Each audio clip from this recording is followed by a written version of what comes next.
حضور علیہ الصلوۃ والسلام کا سے ایسا رابطہ اور حضور کے جمال کو، حضور کے تصور کو انہوں نے ایسا راسخ کر لیا تھا کہ حضور کے وصال مبارک کے بعد کئی سال بیت گئے، اس کے بعد بھی کسی بھی صحابی سے، چاہے وہ یمن کے ہوں یا شام کے ہوں یا عراق کے ہوں یا کسی اور جگہ کے کسی بھی علاقے کے صحابی سے اگر پوچھیں، فرماتے ہیں حضور کا حلیہ بیان کرنے میں بال برابر بھی فرق نہیں لانے دیتے۔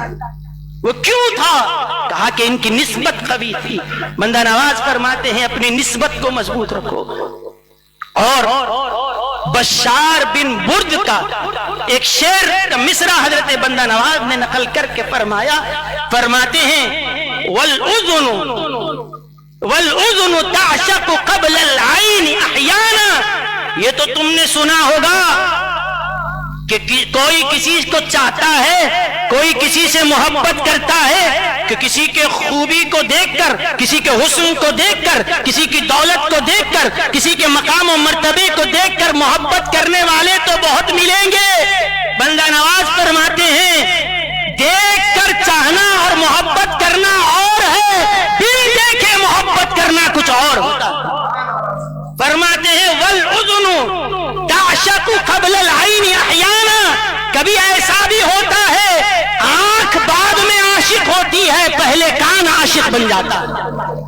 فرمایا پہلے کان کو عاشق بناؤ، جب کان عاشق بنتا ہے تو نانا نے کانوں کو نظام الدین اولیاء کا ایسا عاشق بنایا ہے، بندہ نواز دیکھے نہیں سنتے رہے اور سنتے سنتے اتنے عاشق ہو گئے، حضرت نظام الدین اولیاء کو دیکھتے ہی پہچان گئے یہ تو حضرت نظام الدین محبوب الہی ہے۔ یہ کیوں ہے؟ کہا کہ اس لیے ہیں آنکھ بعد میں عاشق بنی، پہلے کان عاشق بنا، کیونکہ جب سے ہم نے ہوش سنبھالا ہے گھر میں انہی کے تذکرے سنے ہیں، انہی کی عظمتوں کو ہم نے سنا ہے۔ تو میرے بزرگوں اور دوستوں، اسی لیے قرآن کریم میں اللہ تعالیٰ نے فرمایا الذین یؤمنون بالغیب، وہ لوگ جو بغیر دیکھے کے ایمان لاتے ہیں، بن دیکھے، دیکھنے کے بعد تو کوئی بھی ایمان لا لے گا، دیکھنے کے بعد ماننا یہ کون سا بڑی بات، کون سی بڑی بات ہے؟ بن دیکھے ماننا یہ تو یہ اسی کا تو ہم سے مطالبہ ہے۔ الذین یؤمنون بالغیب، اسی کی طرف تو اشارہ اور حکم دیا جا رہا ہے۔ علامہ امام بیہقی رحمت اللہ علیہ نے دلائل النبوہ میں لکھا، روایت نقل کی ہے کہ ایک مرتبہ نبی کریم صلی اللہ علیہ وسلم اپنے صحابہ کے درمیان تشریف فرما، آپ علیہ الصلوۃ والسلام کی عادت شریفہ تھی کہ صحابہ سے آپ کبھی سوالات کرتے تھے اور دیکھتے تھے کہ کس کے کیا کیا جوابات ہیں۔ آپ نے سوال کیا، کیا میرے صحابہ بتاؤ کہ تمہارے نزدیک سب سے زیادہ تعجب خیز ایمان کس کا ہے کہ جس کے ایمان لانے پر تمہیں تعجب ہو رہا ہے؟ بتاؤ کس کا ایمان ہے جو تمہارے نزدیک سب سے زیادہ تعجب والا ہے؟ صحابہ نے پہلا جواب دیا، اٹھے اور کسی نے کہا یا رسول اللہ سب سے تعجب والا ایمان تو ملائکہ کا ہے، فرشتوں کا ایمان بڑے تعجب خیز ہے، ہم سمجھتے ہیں کہ فرشتوں کا ایمان لانا یہ بڑا تعجب والا معاملہ ہے۔ حضور علیہ الصلوۃ والسلام نے جواب دیا وما لهم لا يؤمنون وهم عند ربهم، فرشتوں اگر ایمان لائے، فرشتوں نے جو ایمان لایا ہے اس میں تعجب کی بات کیا ہے؟ فرشتے تو اللہ کے قرب میں رہتے ہیں، جو خدا کے قرب میں ہو، اللہ کے قرب جس کو نصیب ہو، اللہ کی نشانیوں کو جو قریب سے دیکھ رہے ہوں، وہ فرشتے قرب میں رہ کر ایمان لا لے تو تعجب کی کیا بات ہے؟ کیا تعجب ہے اس میں؟ نہیں، بتاؤ کس کا ایمان تعجب والا ہے؟ صحابہ کہنے لگے حضور اگر فرشتوں کا ایمان اگر تعجب خیز نہیں ہے، پھر ہمارا دوسرا جواب یہ ہے کہ تعجب والا ایمان تو نبیوں کا ہوگا، انبیاء کا ایمان تعجب والا ہے۔ حضور علیہ السلام نے فرمایا کہ نبیوں کا ایمان تعجب والا ہے۔ وما لهم لا يؤمنون، وقد ينزل عليهم الوحي والوحي ينزل عليهم. کہا انبیاء پر ایمان، انبیاء کا جو ایمان ہے اس میں تعجب کی کیا بات ہے؟ اللہ نے تو ان کو تو چن لیا ہے نا، اور ان کے پاس تو اللہ کی وحی آتی ہے، ان کے قلب پر خدا کا پیغام اتر رہا ہے کہ جس کے دل پر اللہ کا پیغام آ رہا ہو، الہام ہو رہا ہو، جو خدا سے باتیں کر رہا ہو، وہ اگر ایمان لا لے تو تعجب کیا ہے؟ تعجب یہ نہیں ہے. کہا کہ حضور فرشتوں کا ایمان اگر سب سے زیادہ تعجب والا نہیں ہے اور نبیوں کا ایمان بھی کوئی تعجب والا نہیں ہے، اب پھر یہ بھی نہیں وہ بھی نہیں تو پھر ہم ہی ہیں، ہمارا ایمان لانا سب سے زیادہ تعجب خیز ہے. حضور علیہ السلام نے فرمایا تمہارا ایمان لانا تعجب کیوں ہو گیا؟ وَمَا لَكُمْ لَا تُؤْمِنُونَ وَقَدْ كُنْتُ بَيْنَ أَظْهُرِكُمْ. تمہارا ایمان لانا کون سے تعجب کی بات ہے جبکہ تمہارے درمیان میں خود موجود ہوں. کوئی اور دلیل نہ دیکھو تو نہ دیکھو، خدا کی اتنی بڑی دلیل محمد الرسول اللہ تم میں موجود ہے کہ جس کو دیکھیں تو جب دیکھنے والے پکار اٹھے کہ ہاں ہاں یہ جس خدا کی طرف دعوت دے رہے ہیں وہ خدا پر ہم ایمان لاتے ہیں. اس کو دیکھنے کے بعد ایمان لانا کون سا تعجب ہے کہ میں نے انگلی کے اشارے کر کے چاند کے 2 ٹکڑے کر دیے، ڈوبے ہوئے سورج کو میں نے پلٹا دیا، میرے ہاتھ میں کنکریوں کا کلمہ پڑھنے تم نہ دیکھا ہے. میں جب چلتا ہوں تو راستے کے پتھر مجھ کو سلام کرتے ہیں، درخت جھک جھک کر سلام الصلاۃ والسلام علیک یا رسول اللہ پڑھتے ہیں. صبح و شام دن و رات تم یہ میرے معجزے دیکھ رہے ہو، میں خود خدا کی دلیل بن کر تمہارے بیچ میں ہوں. اتنے معجزے دیکھ کر اگر تم ایمان لا رہے ہو یہ تعجب والا کام ہے. لیکن یاد رکھیں علامہ ملا علی قاری رحمت اللہ علیہ نے فرمایا کہ یہ حضور جو سوال کر رہے ہیں کس کا ایمان افضل ہے یہ نہیں پوچھ رہے ہیں، کس کا ایمان تعجب والا ہے یہ پوچھ رہے ہیں. ورنہ انبیاء کا جو ایمان ہے، ورنہ جو فرشتوں کا ایمان ہے، ورنہ جو صحابہ کا ایمان ہے، ہم سب مل کر بھی ان کی برابری نہ کر سکتے. ہم کسی صحابی کے مرتبے پر نہیں پہنچ سکتے. یہ حضور علیہ السلام ایمان کس کا افضل ہے یہ نہیں پوچھ رہے ہیں، کون ایمان لایا تو تعجب کی بات ہے یہ بولو.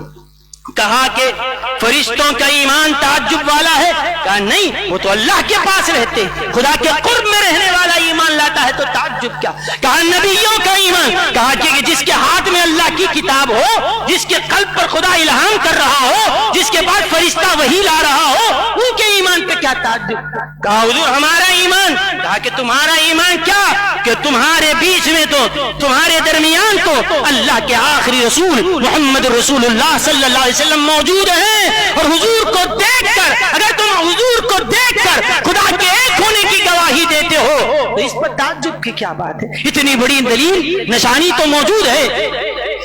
کہا حضور جب فرشتوں کا ایمان، انبیاء کا ایمان، ہمارا ایمان تعجب قید نہیں ہے، اب ہمارا جواب کچھ نہیں ہے، اب زبانیں خاموش ہے. 3 مرتبہ جو کہنا تھا کہہ دیا، اب ہماری زبانیں خاموش رہے گی، اب رسالت کی زبان گویا ہوگی. یا رسول اللہ آپ ہی فرما دیں. فرمایا سنو تمہارا ایمان لانا تعجب خیز نہیں ہے، ایمان لانا تو ان کا تعجب والا ہے. میرے وہ امتی جو میرے بعد والے زمانے میں پیدا ہوں گے، وہ میرے امتی جو میرے بعد پیدا ہوں گے، انہوں نے وہ قیامت تک آنے والے وہ میرے امتی جنہوں نے اپنے رسول کو دیکھا نہیں، اپنے نبی کو نہیں دیکھا، نہ قرآن کے اترنے کو دیکھا، نہ میں تبلیغ کرنے کو دیکھا، کچھ نہیں تھا، بس اپنے رسول کے بارے میں سنتے رہے، اپنے نبی کے بارے میں قرآن میں پڑھتے رہے، بس کتابوں میں پڑھ کر اپنے بڑوں سے سن کر دل دے کے انہوں نے کہہ دیا لا الہ الا اللہ محمد الرسول اللہ. تم نے تو قرآن کا اترنا بھی تو دیکھا ہے، تم نے تو وہ میرا امتی جو اپنی جان مال سب کچھ مجھ پر قربان کرنے تیار ہے، اس نے میرے چاند کے 2 ٹکڑے کرنے کو بھی نہیں دیکھا، میرے کسی معجزے کو نہیں دیکھا، بس کتابوں میں پڑھ لیا، علماء سے سن لیا. ایسے مانتا ہے کہ دیکھنے والے کا بھی یقین کمزور ہو جائے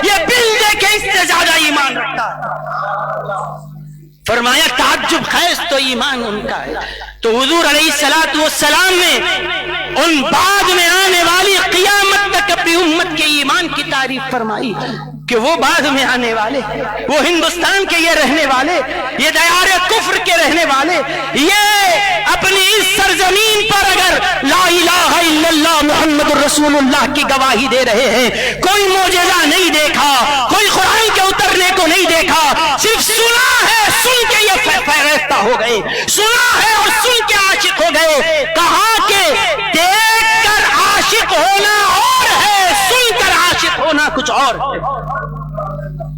تو اس لیے سناؤ اپنے بچوں کو، سناؤ اپنی اولاد کو، ایسے سناؤ جیسے حضرت بندہ نواز کے گھر میں سنایا جاتا تھا کہ بن دیکھے وہ پہچاننے والے بن گئے، بن دیکھے وہ جاننے والے بن گئے۔ تو صرف حضرت بندہ نواز صرف جاننے والے اور صرف پہچاننے والے ہی نہیں تھے، بلکہ لوگوں کو پہچان بھی کراتے تھے۔